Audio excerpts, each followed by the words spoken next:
ഞാൻ പഠിച്ചോണ്ടിരിക്കല്ലേ. പഠിച്ചാൽ നിനക്കൊന്നും ചെയ്യാൻ പറ്റൂലേ? എനിക്ക് രണ്ടും കൂടെ അങ്ങനെ ചെയ്യാൻ പറ്റില്ല. നമ്മളും അതൊക്കെ തന്നെ ചെയ്ത് വന്നേക്കണം കേട്ടാ. പഠിച്ചോണ്ടാണ് ജോലിയൊക്കെ ചെയ്യണത്. അപ്പച്ചില്ലേ എനിക്കത് പറ്റൂലെന്ന്. ആണോ? നിനക്ക് തിന്നോണ്ട് പഠിക്കാൻ കുഴപ്പമൊന്നുമില്ലല്ലോ. അത് പറ്റുമോ? അത് പറ്റും. എന്തോന്ന് പറ്റും? എടി ഞാൻ അങ്ങ് പണിയെടുക്കായിരുന്നെ ഞാൻ നീ എങ്ങനെ തിന്നും? അപ്പച്ചി അപ്പച്ചി പറയണതൊന്നും അപ്പച്ചി ആദ്യമായിട്ടാണ് ഈ പണിയൊക്കെ എടുക്കണേന്ന്. അത് തന്നെ എനിക്ക് പറയാനുള്ളത്. ഞാൻ ആദ്യമായിട്ടല്ല ഇങ്ങനെ ഒറ്റയ്ക്കുന്ന ജോലിയാണ്. ഒരു മനുഷ്യൻ വന്ന് സഹായിക്കുകയില്ല. നീ എണീറ്റ് പോ പിങ്കി. എണീറ്റ് പോവാനാ? ഓ, എനിക്ക് ഇവിടെ ഇരിക്കണം. ഞാൻ അവിടെ ജോലി ചെയ്തിട്ടുണ്ടെങ്കിൽ എന്റെ കണ്ണിന്റെ ഫ്രണ്ടിൽ ഇങ്ങനെ ചുമ്മാ കുത്തിരിക്കണാണോ എനിക്ക് ചൊറിഞ്ഞു വരണ പിങ്കി. എണീറ്റ് പോവാൻ. ഞാൻ അപ്പച്ചിയുടെ കണ്ണിന്റെ ഫ്രണ്ടിലല്ലേ ഇരിക്കണേ, അവിടെ അങ്ങോട്ട് മാറല്ലേ ഇരിക്കണേ. നിനക്ക് പഠിച്ചാ പോരെ? നീ എവിടെയെങ്കിലും പോയിരുന്ന് പഠിക്കുമെങ്കിൽ എന്റെ കണ്ണിന്റെ ഫ്രണ്ടിൽ നിന്ന് ഇങ്ങനെ പഠിക്കാതെ. പക്ഷെ എന്തോന്ന് അപ്പച്ചി അപ്പച്ചി എന്തിനാ എന്നെ നോക്കിക്കൊണ്ടിരിക്കണേ? എന്റെ കയ്യിൽ ചൂലാണ് ഇരിക്കണ പിങ്കി. അടിച്ചാൻ പറ്റിച്ചേരും. എണീറ്റ് പോ. ഞാൻ മര്യാദ എനിക്ക് പോവാൻ. എന്തു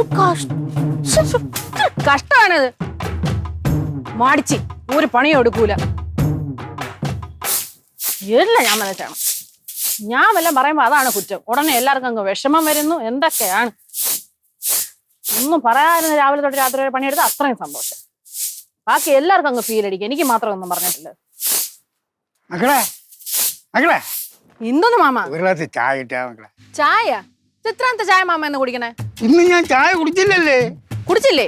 ഇല്ല. എനിക്ക് പിന്നെ ചോദിച്ചൂടെ ചായ വേണമെന്ന്? ഇല്ല മക്കളെ, ഞാൻ ഇപ്പം ചോദിച്ചത്. മാമന് ഇപ്പൊ എന്തോന്ന് വേണം? എനിക്ക് ഒരു ഗ്ലാസ് ചായ വേണം. ശരി, അതങ്ങ് ആദ്യമേ പറഞ്ഞാ പോരെ. ഉണ്ടായിക്കൊണ്ട് വരാം. ഇതെന്തേര്? ഞാൻ ഒരു ഗ്ലാസ് ചായ ചോദിച്ചതേ ഉള്ളൂ. അവിടെ ദേഷ്യം ഒന്ന് തുറപ്പേറിഞ്ഞിട്ട് പോകണം. കഷ്ടം തന്നെ.